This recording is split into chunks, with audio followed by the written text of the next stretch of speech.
सरकार बोलता है बेटी बचाओ बेटी पढ़ाओ। कहाँ से? अगर लड़की थाना चल जाती है तो पुलिस धोख के बेचता है कि किस लिए आई है, जाओ यहाँ से, कोई समस्या नहीं है, तुम लोग नौटंकी करती है। ऐसा हमने, मेरे साथ भी हुआ, हम थाना गए, एक बार हम बैंक से हमको भेजा था। नमस्कार, द एक्टिविस्ट देख रहे हैं, मैं हूं आपके साथ प्रिया मेहता। आपको बता दूं कि राजस्थान में दो बहनों के साथ सामूहिक, अब उसके बाद बिहार की जनता, बिहार के तमाम लोग सड़कों पर उतरे हैं, प्रोटेस्ट कर रहे हैं। आपको एक बार देखिए पीछे SUCI के जितने भी लोग हैं वो विरोध प्रदर्शन कर रहे हैं। यहाँ पे साफ तौर पे पोस्टर लेकर महिलाओं पर बढ़ते जुल्म पर रोक लगाओ SUCI के लोग, तमाम लोग हैं, इसलिए बातचीत करेंगे। महिलाओं के साथ आखिर अत्याचार कब तक होता रहेगा? कब तक आखिर महिलाओं के साथ अत्याचार होगा? आज हम लोग SUCI कम्युनिस्ट की तरफ से पूरे देश भर में हमारी पार्टी की तरफ से प्रोटेस्ट हो रहा है। आज जो लगातार महिलाओं पर अपराध बढ़ रहा है, छोटी छोटी बच्चियों के साथ जो की घटनाएं घट रही हैं, जब वो लड़की जब किसी पुलिस के पास जाती है अपनी न्याय मांगने के लिए, उसको न्याय नहीं मिलता है। तो लगातार इस तरह जो घटनाएं घट रही हैं, थमने का नाम नहीं ले रही है। तो थाना पुलिस किसके लिए है?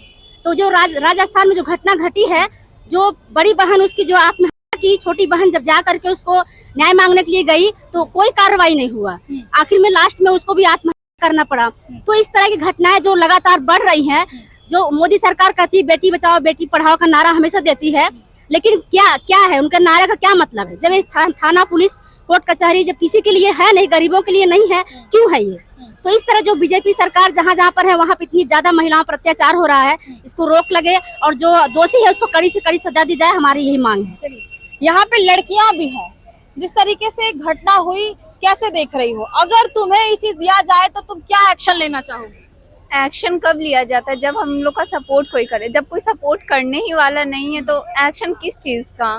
हम लोग बस मांग सकते हैं और उसके अलावा हम लोग कुछ नहीं। बहुत लोग को तो न्यूज तक नहीं पता चलता कि क्या करना चाहिए क्या नहीं करना चाहिए। ऐसे अपराधी को क्या कर देना चाहिए? साफ बात है, सीधे उसको डेथ पेनल्टी मिलना चाहिए, वो भी पूरे चौराहे पे मिलना चाहिए। इसका कोई, जैसे सरकार बोलती है कि उसको प्रिजन मिलना चाहिए पूरे लाइफ टाइम के लिए, बिल्कुल नहीं। उसको इनकम जनरेट करने का सोर्स क्यों मानना है जब वो एक बोझ है? उसको सीधे लटकाना चाहिए ताकि आगे से वो करने से डरे। सबका ऐसा जो सोचता भी है उसका भी रूह कांपे, ऐसा सजा मिलना चाहिए। आप लोगों ने प्रदर्शन किया है, आज प्रोटेस्ट के यहाँ पे खड़ी हैं, कब तक आखिर बच्चों के साथ, बेटियों के साथ होता रहेगा? जब तक इस समाज को बदला ना जाए। सवाल ये होता है कि आज पूरे भारत में आए दिन, मतलब जो क्राइम ब्यूरो है उनका ही आंकड़ा है कि हर 6 सेकंड के अंदर एक ना एक बच्ची या महिला के साथ अन्यायपूर्ण कोई भी अपराध होता है, वो हो, किसी ढंग का आपराधिक घटना हो, ऐसा हो रहा है। और पूरे देश भर में हम देखते हैं कि बहुत सारे ऐसे न्यूज हैं जो आज हमें हमारे तक नहीं पहुंच पाता, लेकिन प्रत्येक दिन अखबारों में ऐसी 2, 4, 5 घटनाएं आए दिन हैं। और सड़क पर जब लड़कियां निकलती हैं घर से, वो स्कूल जा रही हों, वो कुछ बाजार जा रही हों, बाजार में कुछ काम करने जा रही हों, ट्यूशन पढ़ने जा रही हों, जब तक वो लौटती नहीं है तब तक माँ बाप को डर लगा रहता है कि वो सही सलामत लौट आएगी या नहीं। तो ये परिस्थिति आज पूरे समाज की है। एक 6 महीने की बच्ची से लेकर 70 साल 80 साल तक की बूढ़ी के साथ की घटना, आपराधिक घटनाएं हो रही है। और ये समाज को सोचने के लिए विवश कर रहा है कि हम किस समाज में जी रहे हैं।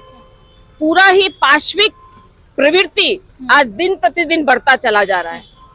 मैंने एक तरफ तो आप देखिए नशीली पदार्थों को, हमारी सरकार कह रही थी कुछ दिनों तक कि ये शराबखोरी बंद है, लेकिन शराबखोरी, नशाखोरी, पोर्नोग्राफी, अश्लील सिनेमा साहित्य, ये सब कुछ धड़ल्ले से यंग जनरेशन के पास उपलब्ध है। और ये सारी आपराधिक घटनाएं आज इन सारी चीजों के कारण ही दिन प्रतिदिन बढ़ रही है। सांस्कृतिक स्तर का पतन हो रहा है, शिक्षा की स्थिति बदहाल हो रही है। ऐसा कोई क्षेत्र नहीं है जो कि समाज में इंसान को इंसान के रूप में खड़ा करे। एक बार मैं पोस्टर बैनर के आपको माध्यम से दिखाना चाहूँ, राजस्थान में दो बहनों की आत्महत्या का जिम्मेदार कौन, क्या लग रहा है कौन है इसके जिम्मेदार? थोड़ा आगे आ जाइए। सरकार है जिम्मेदार। हाँ, सरकार है जिम्मेदार। क्यों आपको ऐसा लगता है कि सरकार है इस जिम्मेदार? सरकार इस पर ध्यान ही नहीं दे रहा, तो ऐसा मतलब कि होता थोड़ी। अगर ध्यान दे रहा तो कड़ी सजा मिल जाएगा, तो बार बार थोड़ी ऐसा होता। लड़कियां हैं, मैं चाहूंगी दो बच्ची के साथ जिस तरीके से घटना हुई, छोटी हो, मैं जानना चाहूंगी अगर ऐसे इंसान के साथ, ऐसे दरिंदे के साथ क्या करना चाहिए? उसके साथ ये करना चाहिए, सबके सामने चौराहे पर उसे फांसी दे, मारे सबके सामने, ताकि दूसरा लड़का ये करने से पहले कांप जाए कि हम क्या कर रहे हैं। ये सब होना चाहिए। सरकार बोलता है बेटी बचाओ बेटी पढ़ाओ, कहाँ से? अगर लड़की थाना चल जाती है तो पुलिस धोप के भेजता है कि किस लिए आई है, जाओ यहाँ से, कोई समस्या नहीं है, तुम लोग नौटंकी करती है। ऐसा हमने, मेरे साथ भी हुआ। हम थाना गए, एक बार हम बैंक से हमको भेजा था कुछ करने के लिए कि वहाँ से तुम लेकर आओ, हाँ कागज एक बनाना था। बोलता है जाओ, हम लोग के तुम लोग के एज में ऐसा कुछ नहीं होता था, आ जाती है ऐसे, कुछ नहीं सुना और धोप के भगा दिया और हम चलाए। ये प्रशासन कहती है। हाँ, थाना धरारा में जो है प्रशासन, वहाँ करती थी कही हमको। तब तो बेटियां जो बच्चियां हैं जो घर से निकलने में अब तो डरेंगी। डरेगी क्या, डरती है। हम लोग रात में भी डरती है। रात में हम लोग निकलते नहीं है, नहीं जाते हैं घर। अगर हमको घर जाना हो रूम से, भागलपुर में रहते थे, अगर हमको घर जरूरत है तो या तो दिन में जाए या तो सुबह जाए, रात जाने से डरते हैं। ऐसा व्यवस्था है। तो नीतीश कुमार के राज्य में कहा जाता है महिलाएं बेटियां सुरक्षित है, रात के 10 से 11 बजे भी निकलती हैं, फिर वही थोड़ा बहुत एरिया में निकल सकती है। लेकिन अभी भी डरती हैं बच्चियां। डरती है, डर के निकलती है, या डर तो के निकलती हैं कि कहीं कुछ रोड पर सड़क पे हो ना जाए। 100% फुल अपना विश्वास पर नहीं निकल सकती है, वो डर कर ही निकलती है। डर कर निकलती है।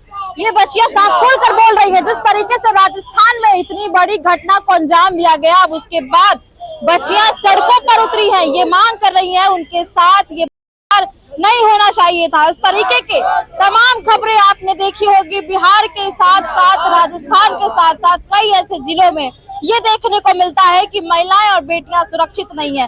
बिहार में आपको बताऊं कि महिलाओं को लेकर नीतीश कुमार कहते हैं महिलाएं बेटियां सुरक्षित है, लेकिन फिर भी आए दिन जो घटनाएं हैं वो देखने को मिलती है। और आप ये तस्वीरें देख सकते हैं, ये जो तमाम लोग हैं महिलाओं को लेकर प्रोटेस्ट कर रहे हैं, ये मांग कर रहे हैं कि उनको इंसाफ मिलना चाहिए, ताकि आगे के डेट में वो करने से खौफे और डरे। बहरहाल इस पे आपकी क्या प्रतिक्रिया है, क्या उनके साथ ऐसा होना चाहिए? बहरहाल ऐसे अपडेट्स के लिए बने रहे द एक्टिविस्ट के साथ।